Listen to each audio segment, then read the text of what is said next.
Hello and welcome to Superpower Broadcasting. I'm Kevin Castley. Thanks for being here tonight.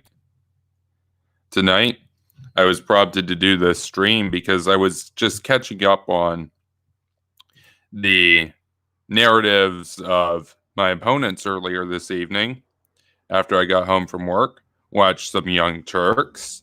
Cringe as always, of course. And it was Anna Kasparian, yikes, speaking with Ida Rodriguez, I suppose is her name. I know her first name is Ida. Absolute clown show. And they were talking about basically some slacktivist hashtag meme going around on Instagram, the gram, and they weren't really happy that Meghan McCain wasn't really too down with it, and and it got. I mean, we're talking levels of cringe here that are essentially. I mean, we're talking lethal dosage of cancer-inducing within 10 seconds of exposure. I mean, we're talking big yikes, right? Like you're better off standing on the shores of the Lake Karachay and in fascist Russia and just soaking up the dosage of the radioactive particles in the concrete lake than you are watching Young Turks these days. So to answer Mitzi's question, first of all, why were you watching TYT? Because I don't live in an echo chamber. I have to keep up with the narrative and talking points of my opponents. And that includes Young Turks. It includes Vosh, unfortunately. And yes, it includes Nick Fuentes. It includes, all the pigeon gang, the ISO cucks. We're bad. USA bad. Russia's the victim. Okay. Those losers. Brainlet Ben, for example. Neckbeard Jimmy. Kremlin Cow. All those guys. Have to keep up with them. And like I said, I was just prompted to do this stream. I didn't really have much planned for the stream tonight. But, I mean, this is something I talk about on this channel quite a bit, especially in the early days of this channel, in terms of what prompted me to get out here on YouTube, which was that I was so sick of the cognitive dissonance. I mean, if you read my channel bio in the about section of this channel, you'll see, well, one of the goals of Superpower Broadcasting is to foster moral consistency in politics and reduce cognitive dissonance. Well, one of the most cognitive dissonant, cringe-inducing narratives out there that you see promoted by Young Turks, Noam Chomsky, Michael Moore, all these losers, almost exclusively on the left, mind you, is, oh, well, they're all about feminism. They're all about, every type of feminism that you can think of. The most third wave, hell, they're on the eighth wave, right? I mean, women's rights, what's that? They're on to I have the right to get 600 pounds and then I have the right to have a universal healthcare system whereby the taxpayers pay to take care of me for being 600 pounds and all the diseases that come along with that. I mean, we're talking absolute yikes territory right now, right? But I have to keep up with their talking points and everything. And the thing is, this is something that people need to be they need to be called out on, because it's all cute and it sounds good if you say that you're for women's rights or whatever. Well, you're going to have to prove it. And Young Turks today was talking about this hashtag or whatever. I forget even what the hashtag was, but basically it was just, women standing in solidarity with women or whatever by posting black and white pictures of themselves on Instagram. And they were triggered over Meghan McCain thinking like, well, I'm not going to hate on it. Meghan McCain basically said like, I'm not going to hate on it. I'll support anybody who does it, but like, it's not really for me. And like Young Turks got triggered by that. And it's like, of course they're going to get triggered. It's Meghan McCain. They hate Meghan McCain. But Meghan McCain cares more about women's rights in the world than any of these posers that Young Turks do. Her father did more for women's rights in the world than Young Turks losers ever did. John McCain bombed the crap out of the enemies of freedom. I mean, literally. The dude was a war hero. The dude killed communists. Communists hate women. Communists only care about basically heterosexual males, proletarian industrial workers, and to hell with everybody else. Starve the farms. Starve the peasantry. Oh, they're conservative. Take the grain. Use it to feed my proletariat. That kind of shit, right? Classic communist behavior, right? Starve the countryside to feed my chosen class, basically, right? Starve the peasants to feed my urban industrial factory worker. That's all that they care about, right? And so they got onto the topic. The host of Young Turks did. It was Anna and Ida, and they were talking about how, well, they don't just care about women's rights in America. They care about women's rights around the world because of this hashtag. And Anna was saying that because of this hashtag, she was able to find out information about femicide over in Turkey, for example. And they were talking about, oh, yeah, well, we care about women's rights in Turkey and all this. I'm listening to this. I'm like, wait, what? You're trying to make a point that you care about women's rights in the Middle East? Okay, I got news, dudes. Both of those people, literally, I'm not making this up. You can look into it. They not only opposed the Afghanistan war when it happened, they still opposed the war. After it's been obvious that the Afghan people have been given a shot at freedom and are far better off now than under the Taliban. The Taliban, not really too friendly with women. I don't know if you guys know this or not. Oh, but Bush bad. Cheney bad, right? Like Cheney, Rumsfeld, Bush, Bremer, and of course all the soldiers that carried out their vision. They liberated 50 million people between 2001 and when they left office. I mean, that is a hell of an accomplishment. And yeah, that's about 25 million women roughly that were liberated from the clutches of tyranny. Imagine being a woman and living under the Taliban. You could get murdered for simply accidentally showing your slight bit of skin around your ankle, for example. These co-hosts at Young Turks, they oppose that war. They think Bush is the bad guy. They think the Taliban is the good guy. And here they are. They're talking about how they care about like women's rights in Turkey and everything. Like what? So the second anybody suggests doing anything, like, I don't know, a regime change in Turkey, which is long overdue. Erdogan's got to go. Erdogan is an absolute betrayer to the Western order. He's a sycophant, an ass kicker for the Kremlin, an ass kisser, I should say, for the Kremlin. The man's in love. He's enamored by Daddy Vladdy over in Moscow. The dude literally turned down F-35s. He gave up the ability to get U.S. Air Force F-35s. Lockheed Martin F-35s. Why? Because he wanted to buy Russian S-400s. Ah, cringe. You're going to turn down the state-of-the-art, finest piece of aircraft ever built so that you can buy some crappy Russian anti-aircraft system, really? No, the guy is not an ally of the West. Oh, but if anybody suggests doing anything about Erdogan, this Islamic fundamentalist who's taking Turkey into the descent into darkness. He's taking Turkey down the rabbit hole of Islamic fascism. If anybody suggests, oh, maybe we should get the CIA and do something about it. Maybe we should like put an end to Erdogan. Oh, neocon ghoul. That's a neocon regime change war, bro. World War III. Yeah, no, these people don't give a shit about women's rights. And you might say, well, come on, Calvin.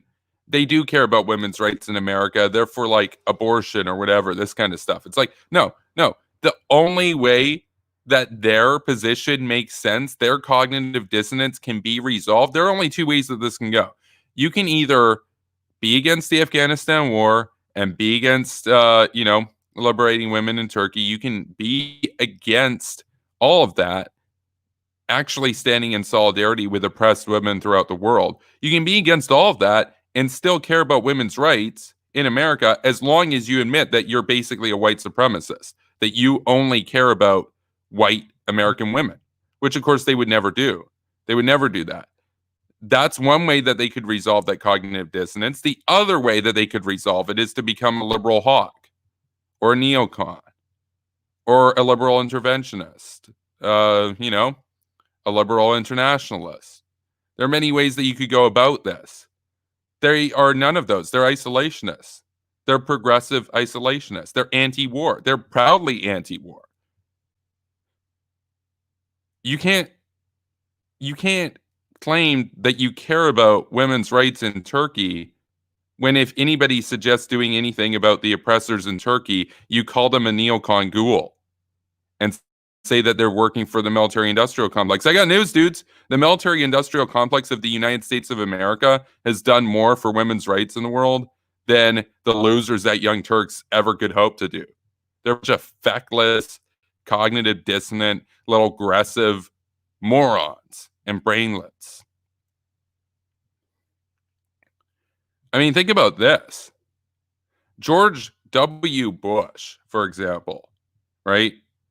Socially conservative president of the United States from, 2001 to 2009. He did more for gay rights in the world than John Kerry ever would have. He did more to actually help people that happen to be gay in Afghanistan and Iraq that would have been murdered by the Taliban or Saddam than any of these progressive Democrats ever would have done. You think Bernie would have invaded Iraq and liberated the people from Saddam? No. You think Bernie would have dealt with the Taliban? No, he wouldn't. He would not. And for all those people who say, well, technically Bernie did vote in favor of a couple wars, and I believe he voted in favor of the intervention in Bosnia, right? When the Serbs were committing the genocide over there, that he supported the intervention. Yeah, but I got news. If he was the president, do you think that he would champion the intervention? No. The reason why he voted for it was because Bill Clinton had political will. And Bill Clinton said, we're going in. And Bernie was like, okay, well, that's the status quo. I guess I'm going to support this. But Bernie would never lead that charge. Bernie's not a leader. He's a weak, feckless, isolationist pigeon. Just like the losers at Young Turks.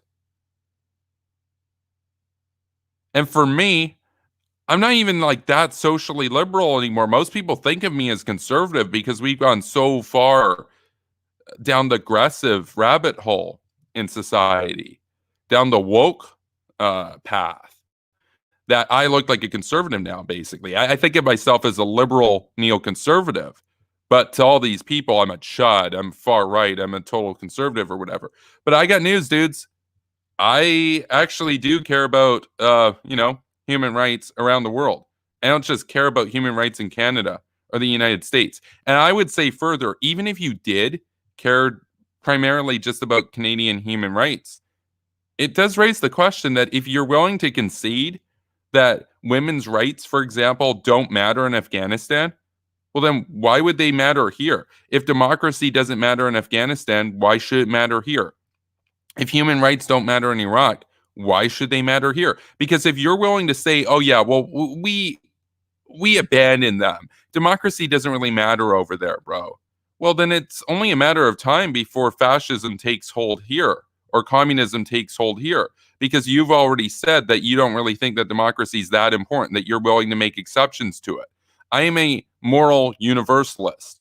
I don't give a shit when people tell me, "Oh, but that's their culture, bro," or "You don't understand, bro. You live in the West, so your perspective is diluted. You think that your system is better." Yeah, I know my system is better. You want to compare the Republic of Fear?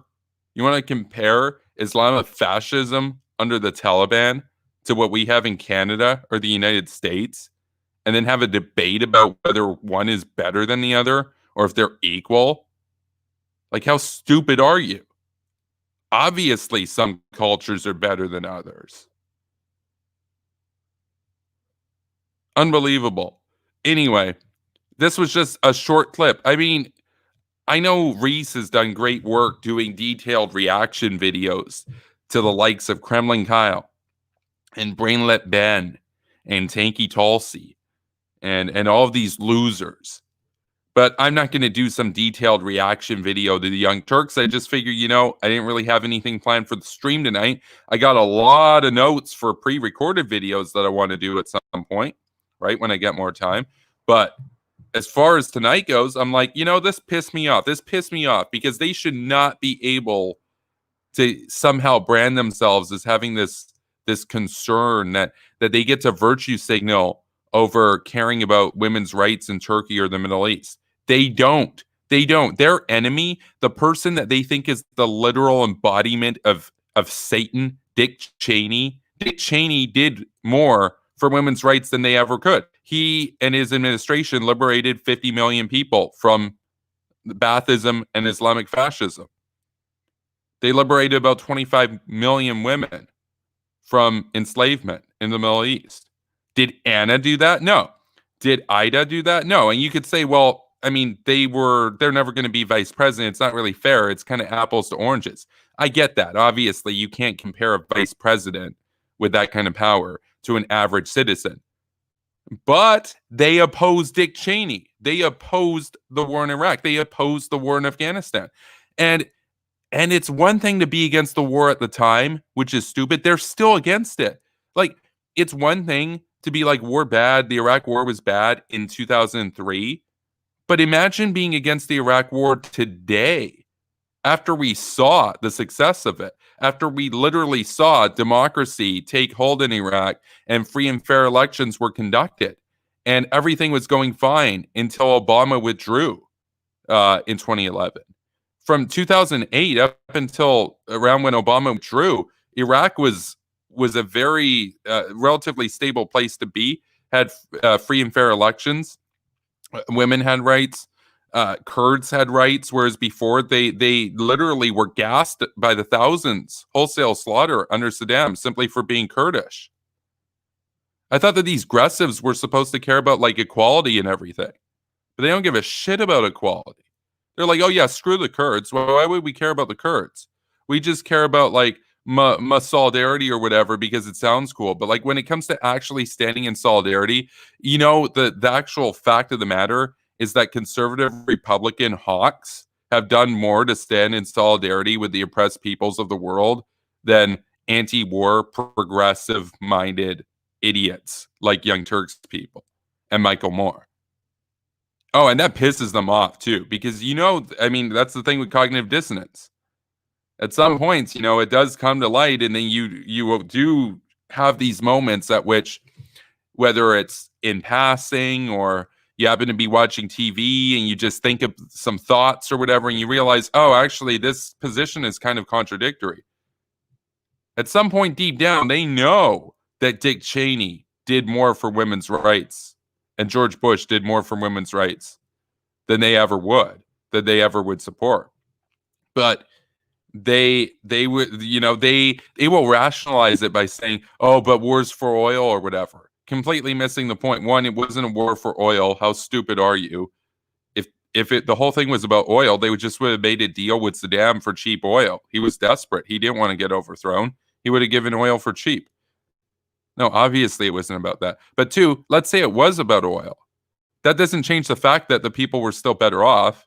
It's the same thing with Venezuela. It's like, oh, let's go in and help those people, but then also make a profit. And then you say, see, you care about making a profit. It's like, yeah, but are people going to be better off? Yeah.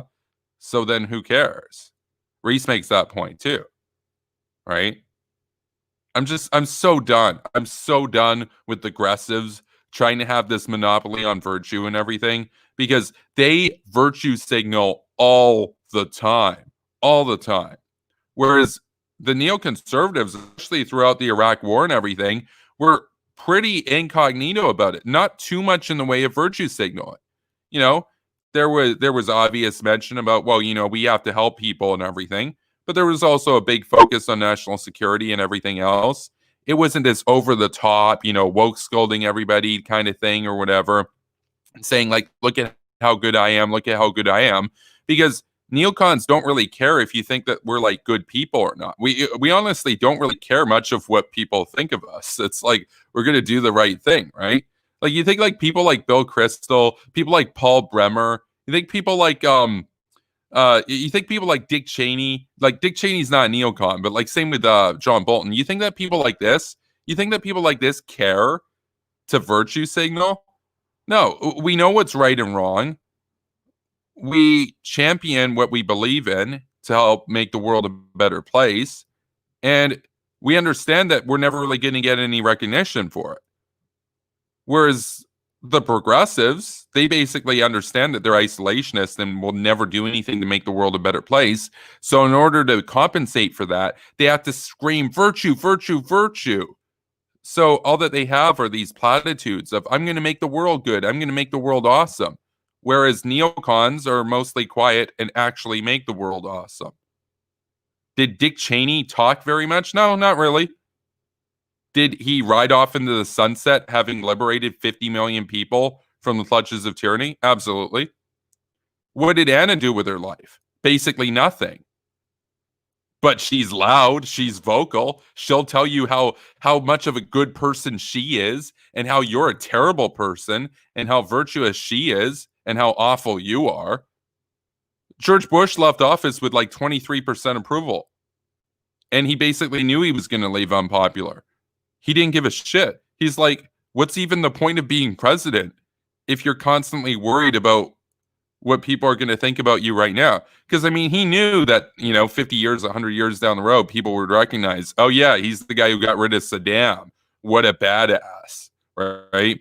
But he knew that the isolationist pigeons would win the day for a few decades, maybe. But, obviously, he didn't care about that. Why would you care? Like Obama, he only ever cared what everybody thought of him. I mean, and it was so transparent too. Obama literally changed his mind on gay marriage and said, oh, I evolved, bro. Right as gay marriage went to like 50.001% popularity or whatever. Before that, he's like, oh, no, it's wrong. It's bad and everything. And then after that, he's like, oh, yeah, I'm progressive and all this stuff. Whereas it's like for George W. Bush, he had morals, he had principles on gay marriage. I disagree with him. He's a social conservative. He's against gay marriage. So even a social conservative who's against gay marriage did more for gay rights in Iraq and Afghanistan than any of the Democrats ever would. So just this idea of like solidarity and everything, it's like, oh, give me a break. And virtue, it's just a nonstop virtue signaling. Amazing.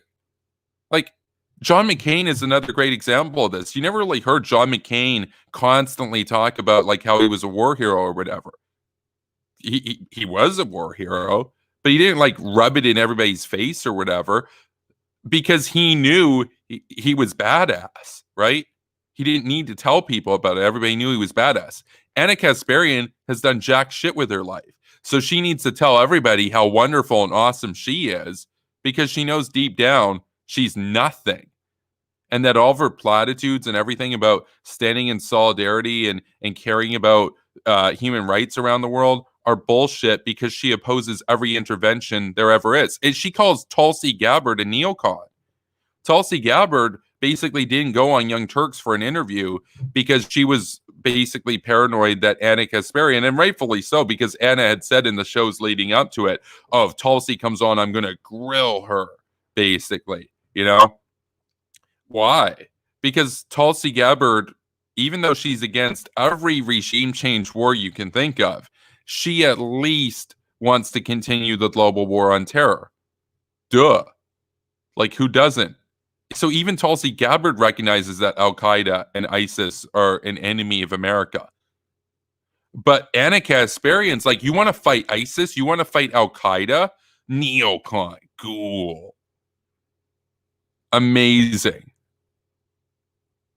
By the way, that label, that insult neocon that these guys always throw at us, that's not the insult that you think it is. Like, imagine looking at the world in 2020 with all the security threats, and that we live in a world divided between oceans of slavery and islands of freedom, and looking at the world into which we are, into which we are spawned essentially, and not being a neoconservative, not being a hawk, not being a liberal hawk, not being an interventionist, being an isolationist. Imagine looking at the world as we have it and sticking your hand in the sand and saying, I can't hear you, I can't hear you, as if that's going to make the problems of the world go away. What a disgrace. So, I haven't been taking a look at the chat. This was the rant for this evening. So, thanks for being here. Thanks for sitting through all this. Fuck Anna Kasparian. Fuck Ida Rodriguez. These losers. They are moral duplicitous hacks. They don't give a shit about anybody in the world except their own virtue, their own prestige. They just want you to know that they're wonderful people. But at the end of the day, the only people that they care about live within the confines of their own country. How embarrassing. Bunch of aggressive losers.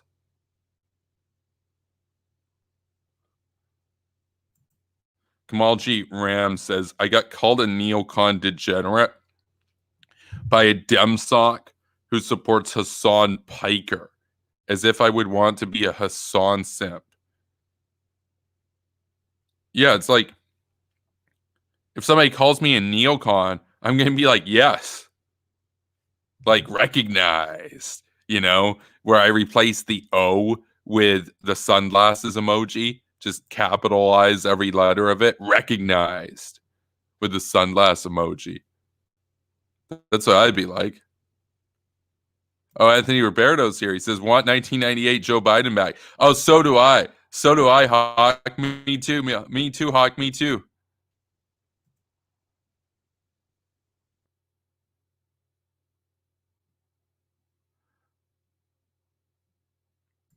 Totally not Mitzi, says Kevels. I think of you as a lot of things, but conservative is not one of them.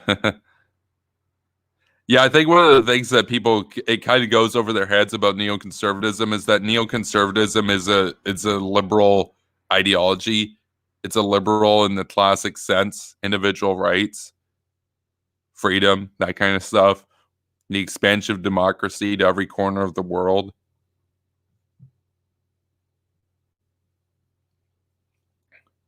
These aggressives at Young Turks are about as illiberal as it gets. They think that that the terrorists are the victims. Hassan Piker literally said America deserved 9/11. Literally. We played the clip on the stream a few days ago, back when Hassan attacked my friend Wyatt, made fun of his appearance, which totally backfired. And then he retweeted me and got his simps to flood me with responses, basically calling me a ghoul, a neocon ghoul. So we had a stream, we dunked on Hassan, we played that clip of him defending 9/11, defending the terrorists. These people think the terrorists are the good guys. These people are not on our side. They are fifth columns. They live among us, but they work against us from within.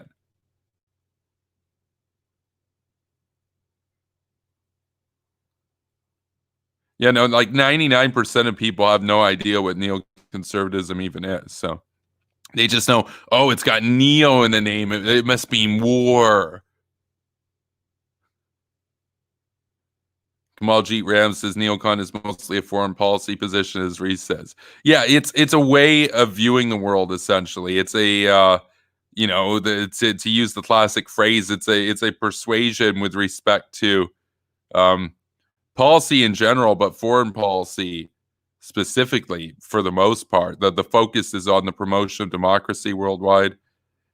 Neoconservatism is informed by essentially having a background on the left and getting pilled and disillusioned with it, like Irving Kristol did, and coming around to be a right wing champion of American liberty in the world. That's at least on the foreign policy angle of it. On economics, neoconservatism is a lot more interventionist than paleoconservatism or libertarianism. And of course, the big example of that is with the military. So, I mean, imagine thinking you can have a free market without a military. Libertarians literally think that. They think that, oh, well, if we just like cut the military 100%, then like no more wars, bro. And we can just like have a free market and grill, bro. And it's like, without realizing, well, then Russia will just take over the country and then you don't have a free market anymore. Like, if you actually believe in free market capitalism, you would support a huge military to defend it. So, but yeah, they're delusional. That's another thing. I like that phrase from Irving Kristol that a neoconservative is a liberal mugged by reality. I definitely feel mugged by reality. Like I said, imagine looking at the world as it is right now and not taking the hawk pill. How sad. But yeah, I want 1998 Joe Biden back too. I worry he's just going to be a pigeon. It's just going to be a repeat of Obama.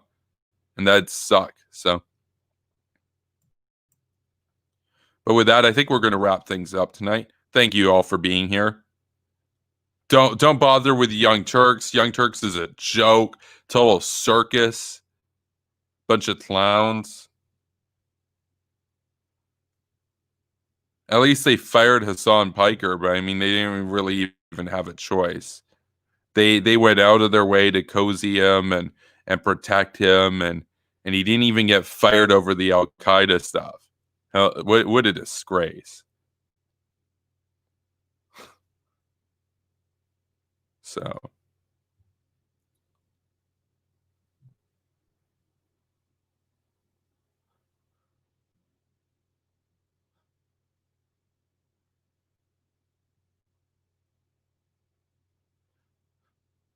but yeah, have a good night, everybody. Be sure to like this video.